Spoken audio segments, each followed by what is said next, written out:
आज बहुत से लोग ऐसे हैं जो परमेश्वर के सामने जा नहीं पाए हैं, पश्चाताप नहीं कर पाए, इस संसार को छोड़ दिए। लेकिन प्रभु का हम धन्यवाद करते हैं कि परमेश्वर आज हमें एक नया दिन दिया, जीवितों के बीच रखा, उसकी महिमा करने के लिए मेरे प्रियो, है ना। तो उस परमेश्वर का हम शुक्रगुजारी करते हैं। और आज का जो मैंने संदेश आप लोग को देना है, प्रभु का वचन कहता है कि परमेश्वर के पास जाओ तो परमेश्वर तुम्हारी सुनेगा, है ना। आज का मैंने टॉपिक भी चुना है कि हमें परमेश्वर के पास जाना है और परमेश्वर हमारी सुनता है। हालेलुया। मेरे प्रियो, हम वचन को खोलेंगे, भजनकार 34। मैं फिर से आज कह दूं, आज का मैंने टॉपिक चुना है कि परमेश्वर के पास जाओ और परमेश्वर आपकी सुनेगा। भजन संहिता 34 के अध्याय 4 में लिखता है, मेरे प्रियो, मैं पढ़ती हूँ आप लोगों के लिए। मैं यहोवा के पास गया, तब उसने मेरी सुन ली और मुझे पूरी रीति से निर्भय किया। जिन्होंने उसकी ओर दृष्टि की उन्होंने ज्योति पाई और उनका मुंह कभी काला न होने पाया। इस दिन जन ने पुकारा, तब यहोवा ने सुन लिया और उसको उसके सब कष्टों से छुड़ा लिया। हालेलुया। मेरे प्रियो, वचन कहता है मैं यहोवा के पास गया, और मैंने टॉपिक भी आज चुना है कि हमें परमेश्वर के पास जाना है। हालेलुया। और परमेश्वर हमारी सुनता है। सॉरी। मेरे प्रियो, कलाम मुकद्दस कहता है मैं यहोवा के पास गया, तब उसने मेरी सुन ली और मुझे पूरी रीति से निर्भय किया। जिन्होंने उसकी ओर दृष्टि की उन्होंने ज्योति पाई और उनका मुंह कभी काला न होने पाया। इस दिन जन ने पुकारा, तब यहोवा ने सुना और उसको सब कष्टों से छुड़ाया। ये जो भजन है दाऊद लिखता है, दाऊद इसमें बताता है मेरे प्रियो कि वो परमेश्वर को जब उसने परमेश्वर को पुकारा, तब परमेश्वर ने उसकी सुनी और उसको सुनकर पूरी रीति से निर्भय किया। मेरे प्रियो, आप जानते हैं कि दाऊद की जिंदगी में बहुत सारी तकलीफें आई, बहुत सारी परेशानियां आई। उसका अभिषेक तो 17 साल की उम्र में हो गया था राजा बनने का, लेकिन फिर भी वो तुरंत ही राजगद्दी पर नहीं बैठा। परमेश्वर ने इसे पूरी तरह से परखा। जिस तरह परमेश्वर साउल का अभिषेक करके तुरंत उसको राजगद्दी में बैठाया, और राजगद्दी में बैठाने के बाद शाऊल परमेश्वर के नजर में हमेशा गलत ही काम को किया, जिससे परमेश्वर ने वचन में भी कहा, सामुएल की पत्री में आप पढ़ेंगे तो परमेश्वर कहता है कि मैं साउल को राजा बनाकर पछताता हूँ। लेकिन उसके जगह पे प्रभु ने दाऊद का अभिषेक किया, पर दाऊद का अभिषेक होने के बाद तुरंत वो राजगद्दी में नहीं बैठा था। मेरे प्रियो, आप जानते हैं कि दाऊद को बहुत सारी परेशानियों से गुजरना पड़ा, लेकिन इन परेशानियों से गुजरते वक्त भी उसने एक ही ईमान और एक ही भरोसा रखा कि जब वो परमेश्वर को पुकारता था, तब परमेश्वर उसकी सुनता था और परमेश्वर ने उसे सुनकर पूरी रीति से निर्भय किया। मतलब वो जानता है कि सृष्टिकर्ता जिसने हमें और आपको बनाया है, वो हमारी हर एक तकलीफों को जानता है। पर मेरे प्रियो, आज हमें और आपको भी दाऊद की भांति परमेश्वर के पास जाना पड़ेगा। परमेश्वर से अपनी बातें खोल कर कहनी पड़ेगी। कलाम मुकद्दस कहता है मेरे प्रियो, हे मेरे लोगों, आओ और अपनी बातों को खोल कर यहोवा के पास रखो, तब परमेश्वर तुम्हारी सुनेगा। मेरे प्रियो, जो परमेश्वर हमें और आपको यहाँ भेजा है, वो हमारी दिक्कतों को, हमारी तकलीफों को, परेशानियों को जानता है। आप इस समय किसी भी परेशानी से क्यों ना गुजर रहे हो, आप इस समय किसी भी हालातों से भी क्यों ना गुजर रहे हो, लेकिन इस तकलीफ भरे हालातों में भी, परेशानी भरे हालातों में भी आप परमेश्वर को पुकारेंगे तो परमेश्वर आपकी सुनेगा। ये मैं नहीं कह रही हूँ, परमेश्वर का वचन कह रहा है कि मैं यहोवा के पास गया, तब उसने मेरी सुन ली और मुझे पूरी रीति से निर्भय किया। आज मुझे और आपको एक ही काम करना मेरे प्रियो, हमें परमेश्वर के पास जाना होगा। अपनी सारी तकलीफें, सारी बातें परमेश्वर के पास खोल कर रखनी पड़ेगी। आपको प्रभु से अपनी हर बातों को कहनी पड़ेगी। जब आप प्रभु से कहोगे तो परमेश्वर आपकी सुनकर आपका मार्गदर्शन करेगा। मेरे प्रियो एक बात कहूंगी आप सबों से, जब आपको लगता है कि आपको कुछ समझ नहीं आता, जब आपको लगता है कि आप मेरे दिमाग में कुछ काम नहीं चल रहा है, मुझे कुछ समझ में नहीं आ रहा है, मुझे कोई गाइड करने वाला नहीं है, उस समय आप घुटने पर आए और पवित्र आत्मा से पुकारे और प्रभु से कहिए, प्रभु आप मेरी अगुवाई करिए। जब आप ऐसा कहते हैं तो परमेश्वर आपकी जिंदगियों में काम करता है, पवित्र आत्मा आपको गाइड करता है। ये उसका वायदा है मेरे प्रियो, वचनकार 32:8 के अनुसार, कि जो परमेश्वर ने कहा है कि मैं तेरी सुनूंगा और मैं ही तेरी मार्गों पे अगुवाई करूंगा, मैं तुझे कृपा दृष्टि दूंगा और मैं तुझे सम्मति दिया करूंगा। परमेश्वर आपकी अगुवाई भी करेगा, आपको बुद्धि भी देगा और आपके हर काम में जो परमेश्वर की इच्छा से होती है उस पर प्रभु आपको सम्मति देगा। मेरे प्रियो, आपको पता है अय्यूब की पुस्तक में अगर आप पढ़ोगे तो अय्यूब की जिंदगी में काफी परेशानी आई। अय्यूब का सब कुछ चला गया, उसका बिजनेस चला गया, उसका परिवार चला गया, उसके अपने कलीग लोग उसको छोड़ के चले गए, इवन उसके जो मित्र थे वो लोग आकर अय्यूब को ताना मारते थे। लेकिन ऐसी परिस्थिति में भी अय्यूब ने परमेश्वर को ही पुकारा, परमेश्वर की और ही दृष्टि की और परमेश्वर उसकी प्रार्थना को सुना और परमेश्वर जितना उसका गया था उसका दुगुना परमेश्वर ने उसे लौटाया। जितना उसके पास था वो तो प्रभु ने अय्यूब को दिया, साथ ही साथ उसका दुगुना भाग भी परमेश्वर ने अय्यूब को दिया। मेरे प्रियो, हमें और आपको आज प्रभु को पुकारना है, आज प्रभु की ओर ताकना है।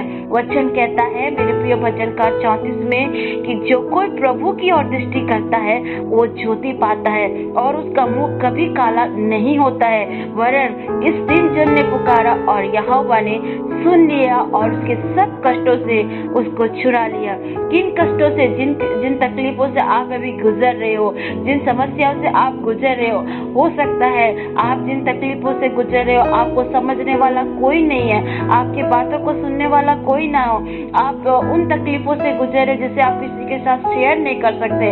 आपके घर में बिजनेस की परेशानी हो सकती है, आपके बच्चों की परेशानी हो सकती है, आप पेरेंट्स नहीं बन पा रहे इसकी परेशानी हो सकती है, आपके घर में शादी नहीं हो पा रही है, आपके बच्चों का नौकरी नहीं लग पा रहा है, इन सारे कष्टों से आप गुजर रहे हो। लेकिन परमेश्वर कहता है इन कष्टों पर भी अगर आप प्रभु की ओर दृष्टि करते हैं, प्रभु की ओर ताकते हैं, तो निश्चय जो लोग प्रभु की ओर ताकेंगे, जो लोग परमेश्वर को पुकारेंगे, उनका परमेश्वर कभी उनके मुख को लज्जित होने नहीं देगा। मेरे प्रियो, मैं हमेशा आप लोगों के बीच जब भी परमेश्वर का संदेश लेकर आती हूँ तो मैं एक बात कहती हूँ कि विश्वास अनदेखी वस्तुओं का प्रमाण है। मेरे प्रियो, मैंने जिक्र भी किया था कि किस तरह परमेश्वर ने दानियल को शेर की मांदों से बचाया, किस तरह सदरक मेशक अबेदनगो को परमेश्वर ने 7 गुना धधकते हुए भट्टे की आग से बचाया। ये जो परमेश्वर के शागिर्द थे, ये जो परमेश्वर के बंदे थे, ये जो परमेश्वर के दास थे, इनको ईमान था, इतने बड़ी वो खतरनाक स्थिति से गुजर रहे थे। एक व्यक्ति को शेर के पास छोड़ दो तो वो वहीं पे डर के मारे हो सकती है, उसकी मृत्यु तक हो सकती है। लेकिन आप समझिए दानियल को तो शेरों के मान में छोड़ा जा रहा था, मतलब सिर्फ एक शेर नहीं कई शेर होंगे उस मान पर दानियल को छोड़ा गया था। लेकिन फिर भी दानियल डरा नहीं था। मेरे प्रियो, दानियल ने इसकी ओर दृष्टि की थी, परमेश्वर की ओर दृष्टि की थी, क्योंकि दानियल को पता था कि वो सर्वशक्तिमान जो इजरायलियों को 40 वर्ष के गुलामी से निकाल सकता है, लाल समुद्र को तो भाग कर सकता है, वो स्वर्ग का मन्ना से खिला सकता है, वो उसको शेरों के मान से भी बचा सकता है। इसलिए दानियल ने किसकी ओर दृष्टि की? परमेश्वर की ओर दृष्टि की। और जो परमेश्वर की ओर दृष्टि करते हैं, वचन कहता है कि परमेश्वर की ओर जो दृष्टि करते हैं वो ज्योति पाते हैं, वो लज्जित नहीं होते हैं, उनका मुंह काला होने परमेश्वर नहीं देता है। इसी तरह मेरे प्रियो, जब दानियल को विश्वास था कि प्रभु उसको मान से बचाएगा, शेरों के मान से बचाएगा, तो आज हमें भी और आपको भी यही ईमान रखना है, यही परमेश्वर पर भरोसा रखना है। अपने सभी कष्टों के लिए आप जो भी स्थिति से गुजर रहे हो, इस समय जितने लोग मेरे सरमन को सुनते हो, मैं आप सबसे कह देना चाहती हूँ कि आप जिस कंडीशन में गुजर रहे हो, आप किसी के साथ शेयर नहीं कर सकते, किसी के साथ बोल नहीं सकते हैं, कैसे भी हालातों से क्यों न गुजरे, आज आपको देखने की जरूरत है परमेश्वर की ओर। आज आपको अपनी दृष्टि परमेश्वर की ओर लगाने की जरूरत है। मेरे प्रियो, मैं एक बात कहना चाहूंगी, अगर मदद जमीन से आना बंद हो जाए तो मदद स्वर्ग की ओर से आना शुरू हो जाती है। अब आप ये पूछोगे कि सिस्टर ज्योति ये कैसे पॉसिबल है? मेरे प्रियो, आप अगर ध्यान दें तो जब इजरायली 40 वर्ष की गुलामी में जा रहे थे तो वहां उन्होंने कोई खेती नहीं की थी, वहां उन्होंने कोई बीज नहीं डाला, वहां उन्होंने कोई फसल नहीं उगाई थी। जब वो जमीन से उन्हें कोई खाना नहीं मिल पा रहा था, पर परमेश्वर उन्हें स्वर्ग का मन्ना उन्हें खिला रहा था। प्रतिदिन परमेश्वर स्वर्ग की रोटी उन्हें दे रहा था, प्रतिदिन परमेश्वर उसकी सुधि ले रहा था। सोचिए, अगर आपकी जिंदगियों में, आपके कष्टों में इस संसार के लोग, आपके अपने कलीग लोग, अपने प्रियजन आपका साथ छोड़ देना, तो गम मत कीजिए, दुखी मत होइए, परेशान मत होइए, वरन धन्यवाद दीजिए, धन्यवाद की स्तुति दीजिए और मदद की दृष्टि के लिए परमेश्वर की ओर आंखों को लगाइए। मेरे प्रियो, मैं स्वयं ऐसी स्थितियों से गुजरती हूँ, ऐसे तकलीफों से गुजरती हूँ जब मेरे अपने कलीग मुझे छोड़ जाते हैं, मेरे अपने कलीग मुझे ऐन वक्त पे धोखा दे देते हैं, लेकिन मेरा भरोसा मैंने हमेशा परमेश्वर पर रखा है, क्योंकि मैं जानती हूँ कि अगर सृष्टिकर्ता ने मुझे यहाँ भेजा है, अगर सृष्टिकर्ता ने मुझे यहाँ रखा है, तो मेरे सृष्टिकर्ता ने मेरे जन्म से पहले मेरे लिए हर नीड को, हर जरूरतों को पहले से परमेश्वर ने पूरा किया है। बस मुझे और आपको एक ही काम करना है, ऐसी परिस्थितियों में भी परमेश्वर को धन्यवाद देना है, ऐसे हालातों में भी परमेश्वर की ओर दृष्टि करना है। जब हम और आप ऐसी स्थिति में परमेश्वर की ओर दृष्टि करते हैं तो हमें भी स्वर्ग की आशीष मिलना शुरू हो जाती है। ऐसे भी मेरे प्रियो, परमेश्वर ने कहा है रोमियो के कलाम में, रोमियो के मुकद्दस बाइबल में लिखता है उसकी पत्री में, मेरे प्रियो, कि तुम संसार की वस्तु की खोज ना करो, बल्कि तुम्हारी आंखें और तुम्हारी दृष्टि स्वर्ग की आशीषों के लिए और स्वर्ग की ओर निहारी रहनी चाहिए, ताकि तुम उन चीजों को देखो जो तुम्हें दिखती नहीं है, तुम उन चीजों को तलाशो जो तुम्हें दिखती नहीं है। जो दिख रही है उन चीजों के लिए नहीं, जो तुम्हें नहीं दिखती, यानी स्वर्ग की आशीषें, स्वर्ग की मन्ना को, उस चीजों को पाने के लिए अपनी दृष्टि खुदा बाप की ओर लगाओ, परमेश्वर की ओर लगाओ। यशायाह में एक जगह परमेश्वर का वचन कहता है मेरे प्रियो कि मैं तुझे गुप्त में घड़ा हुआ धन दूंगा। मेरे प्रियो, परमेश्वर अद्भुत मिरेकल्स करने वाला, आश्चर्यक्रम करने वाला हमारा परमेश्वर है। मेरे प्रियो, आज परमेश्वर के पास समय और आपको जाना है। जिस तरह आप सभी जानते हैं, आप पुराना नियम में पढ़ोगे तो आपको पता चलेगा राजा यहोशापात चारों तरफ से परेशानियों से घिरा हुआ था, चारों तरफ उसको सेना, चारों तरफ दूर दूर देश के राजा लोग उसे घेर लिए थे, दुश्मन सेना उसे घेर ली थी। पर राजा यहोशापात उस स्थिति में किसी अपने लोगों से मदद मांगने के लिए नहीं गया, न पड़ोसी देश से मदद मांगने के लिए गया, बल्कि उसने अपनी दृष्टि खुदा बाप की ओर लगाई, परमेश्वर की ओर लगाई, और वो यहोवा के भवन पर गया और यहोवा से विनती करने लगा, यहोवा से मदद मांगी, यहोवा से गुहार लगाई। और हम और आप जानते हैं किस तरह परमेश्वर यहोशापात को विजय देता है। यहोशापात को लड़ने की भी जरूरत नहीं पड़ती है, क्योंकि परमेश्वर आप ही उसके लिए लड़ता है और सारी चीजों को पॉसिबल कर देता है। जो इम्पॉसिबल सा दिखता है, सारी चीजों को आसान कर देता है मेरे प्रियो। इसीलिए मेरे प्रियो, आज का वचन कहता है कि हमें और आपको परमेश्वर के पास जाना होगा। जब हम परमेश्वर के पास जाएंगे तो परमेश्वर हमारी सुनेगा। ये उसका वायदा है, ये उसका प्रॉमिस है। आपको और मुझे बस जाने की जरूरत है। आपको और मुझे धन्यवाद के साथ खुदावन के सम्मुख प्रार्थना निवेदन को चढ़ाना है ना, क्योंकि परमेश्वर का वचन कहता है, आप अगर नए नियम में पढ़ोगे तो उसमें लिखता है कि तेरी प्रार्थना निवेदन धन्यवाद के साथ खुदावन के सम्मुख चढ़ाया कर। पहला पत्रस 5:7 कहता है कि खुदावन को तेरी चिंता है, खुदावन को तेरा फिक्र है, खुदावन को अपनी सारी चिंताएं, सारी फिक्र, सारी परेशानी उसे दे दो, क्योंकि खुदावन को तुम्हारा ध्यान है।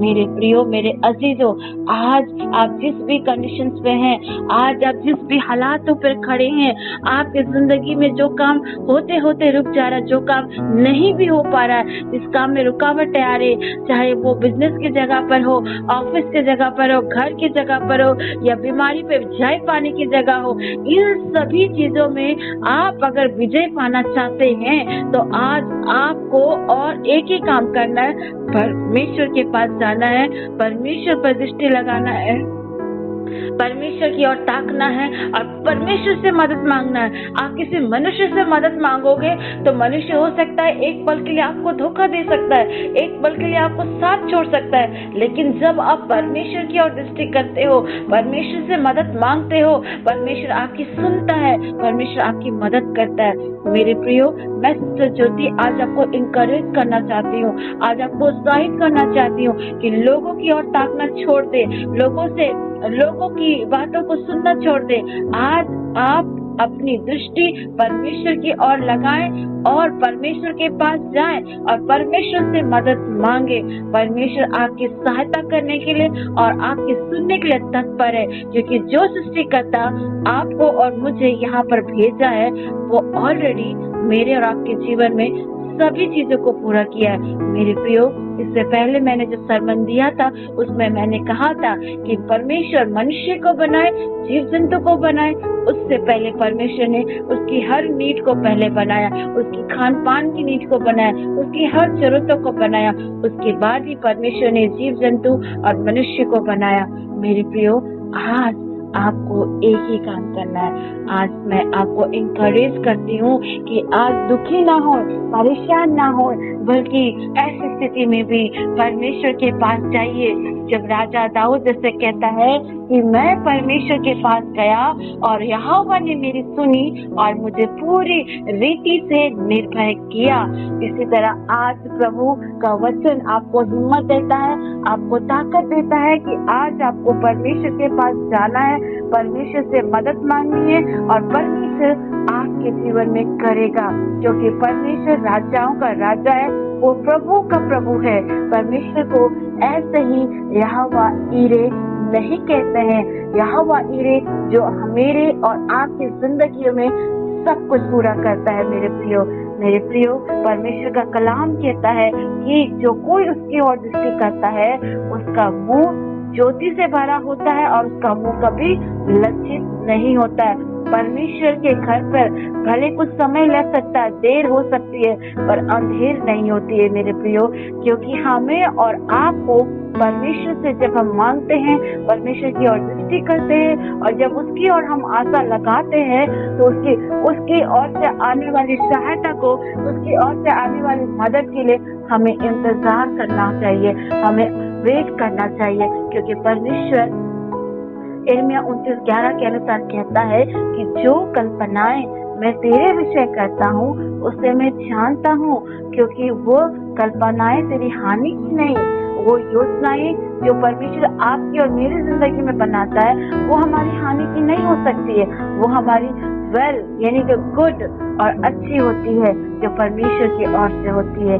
मेरे प्रियो, मेरे अजीजों, परमेश्वर के वचन से आज मैं आपको इंकरेज करती हूँ कि आज आप अपनी दृष्टि परमेश्वर की ओर लगाए, परमेश्वर को पुकारे और परमेश्वर के पास जाइए और अपने मनों की बातों को खोलकर परमेश्वर के पास रखिए। आशा करती हूँ इस वचन के द्वारा और इस संदेश के द्वारा आप आशीष पाए होंगे।